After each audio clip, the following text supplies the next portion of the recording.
Crypto Bangla gossip চ্যানেলে আপনাদের স্বাগত। আমরা সামনে যে চার্টটা দেখছি, সেই চার্টটা বিটকয়েনের প্রাইস এবং মাইনারদের মাইনারদের জন্য যে রিজার্ভ, সেটা শো করছে। মাইনারদের রিজার্ভ বলতে, মাইনার বলতে যারা বিটকয়েন মাইন করছেন, যারা প্রতিনিয়ত বিটকয়েনকে মার্কেটে নিয়ে আসছেন, সেই মাইনারদের রিজার্ভ। সামনে হালভিং আছে। হালভিংয়ে মাইনারদের যে রেওয়ার্ড, সেটা কিন্তু অর্ধেক হয়ে যাবে। এখন তারা 6 পয়েন্ট সামথিং পার রেওয়ার্ডে পায়, সেটা পরবর্তীকালে অর্ধেক হবে। সারাদিনে তারা মাইন করে আনেন 24 ঘন্টাতে 900 বিটকয়েন।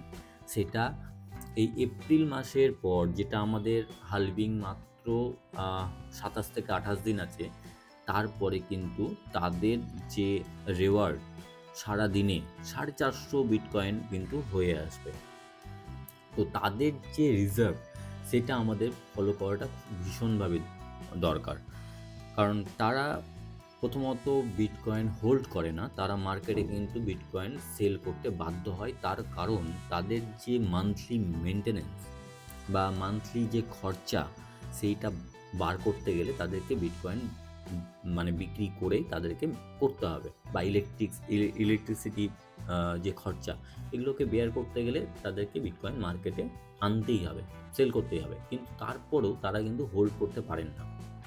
তবে তাদের যে রিজার্ভ কমছে, এটা একদিক দিয়ে বিটকয়েনের পক্ষে খুব ভালো দিক, আমাদের খুব ভালো দিক। কারণ তাদের রিজার্ভটা ধীরে ধীরে ধীরে ধীরে কমে আসছে। আচ্ছা, এর সাথে আমরা দেখে নেব যে লিকুইডেশন কি বলছে। বিটকয়েন লিকুইডেশন বলতে, যারা ফিউচারে ট্রেড করে, যারা লং শর্ট করে, তাদের যে লিকুইডেড প্রাইস থাকে, সেই লিকুইডেশন প্রাইসটা কিন্তু খেতে নামে অ্যাকচুয়ালি বড় বড় ভেল দ্বারা হোক। দেখুন, প্রফিট সবাই করবে না, কেউ একজন প্রফিট করলে কেউ একজন লস করবে। এই যে ধরুন, এখান থেকে যারা শর্ট করেছিল, তাদের তো লিকুইডেশন প্রাইস তো আছে। এই যে যারা শর্ট করেছে, এই এরিয়ার মধ্যে তাদের লিকুইডেশন প্রাইস আটকে আছে। এবার যদি মার্কেট ওপরে না আসে, তাহলে কিন্তু মার্কেটে যারা বড় বড় ভেল বলুন বা বড় বড় এক্সচেঞ্জ বলুন, যারা কন্টিনিউ মার্কেটে পুশ করে ওপরে না ওঠাচ্ছে বা নিচে নামাচ্ছে, তাদের কিন্তু প্রফিট হবে না। তাদেরকে প্রফিট করতে গেলে এই লিকুইডেশন যে প্রাইস, এগুলোকে লিকুইডেট করতে হবে, তাহলে তাদের প্রফিট হবে। প্রায় এখানে এইটুকু জায়গার মধ্যে প্রায় 1.5 থেকে 2 বিলিয়ন ডলার আটকে আছে। তো ভাবতেই পারছেন, এত পরিমাণ টাকা এদেরকে লিকুইডেট করলে তখনই তারা প্রফিট করতে পারবেন। এবার দেখে নেই চার্ট কি কথা বলছে। দেখুন, এখানে চার্ট হচ্ছে একটা যে প্যাটার্ন ড্র করছে, সেই প্যাটার্নটা কিন্তু গতকাল রাতে ব্রেক করে দিয়েছে।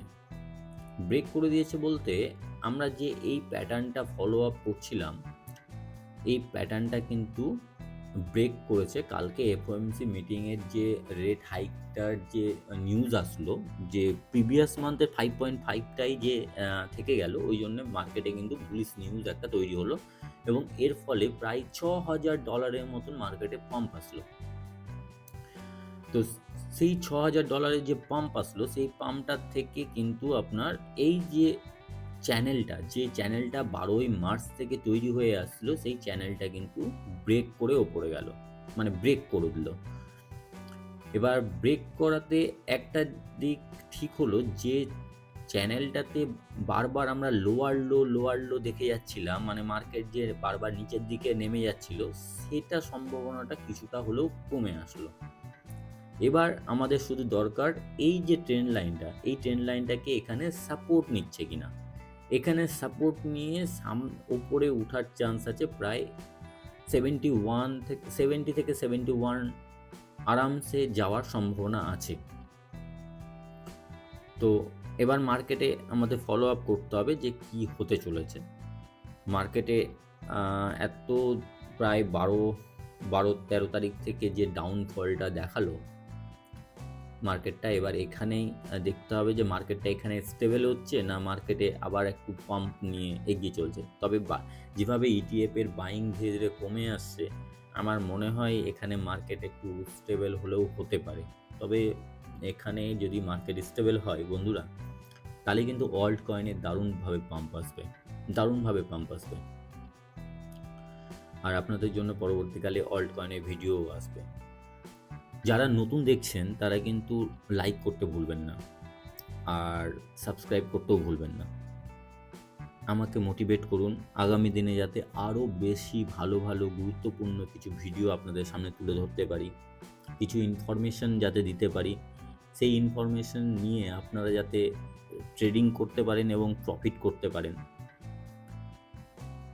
আর আমাকে সাপোর্ট করে ভিডিওর সঙ্গে থাকুন, আমাকে সাপোর্ট করুন, আমরা এগিয়ে যাই এবং প্রফিট অন্যদের তুলনায় আমরা আমাদের কমিউনিটিকে এগিয়ে নিয়ে চলি এবং হিউজ পরিমাণে প্রফিট করি আগামী বুল রানের মধ্যে। বন্ধুরা, আজকের মতন গুড বাই।